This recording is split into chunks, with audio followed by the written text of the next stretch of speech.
বিধানসভা নির্বাচনের প্রাক্কালে আমাদের যানজট মুক্ত করার জন্য শহরে একটি সিদ্ধান্ত নিয়েছিলাম। সেক্ষেত্রে দেখা গিয়েছিল বটতলা এই অংশে, যেটা শিববাড়ি থেকে দশমীঘাট এবং রোরান্সের রোডের মধ্যে কিছু দোকান অবৈধভাবে বহুদিন ধরে ব্যবসা করছিলেন, তাদেরকে সরিয়ে দেওয়া হয়েছিল এবং বাজারে এখানে যে নেশা বিক্রি হতো সেগুলি আমরা ভেঙে দিয়েছিলাম। তো আমরা তখন ভাঙার সময় যারা এখানে ব্যবসা করতেন অস্থায়ীভাবে তাদেরকে সরিয়ে আমরা বিকল্প চিন্তা ভাবনা করেছিলাম, আমাদের সরকারিভাবে লোনের ব্যবস্থা করার কথা বলা হয়েছিল। কিন্তু দুর্ভাগ্য বিষয়, ওনারা তৎসময় আমাদের আগরতলা পৌর নিগমের উপর আস্থা রাখতে পারেনি। তারা তৎকালীন বিরোধী দলের নেতা মানিক সরকার, আশিস সাহা, সুদীপ রায় বর্মন, পবিত্রকর, রতন দাস সবাইকে নিয়ে এসে রাজনীতি ওদের চক্রান্তে ওরা ফেসে গেছে।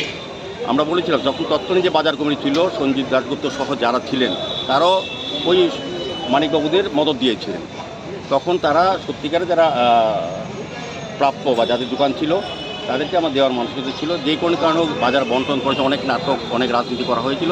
তবুও আমরা মানবিক দৃষ্টিভঙ্গি, আমাদের রাজ্যের মাননীয় মুখ্যমন্ত্রী যিনি এই এলাকার বিধায়ক ডক্টর মানিক শাহ, উনিও বলেছেন যে ওদেরকে বিকল্প একটা ব্যবস্থা করা যায়। যেহেতু দীর্ঘদিন ধরে তারা গরিব অংশের মানুষ, তারা এদের সংসার পরিচালনা করেন এই অর্থ দিয়ে বা এই ব্যবসা করে, সেদিকে মানবিক দৃষ্টিভঙ্গি আমার সরকার এবং আগরতলা পৌর নিগম আমরা চিন্তা করেছি তাদেরকে বিকল্প ব্যবস্থা করা। যাই হোক, জায়গার ব্যবস্থা করা তো হচ্ছিল না।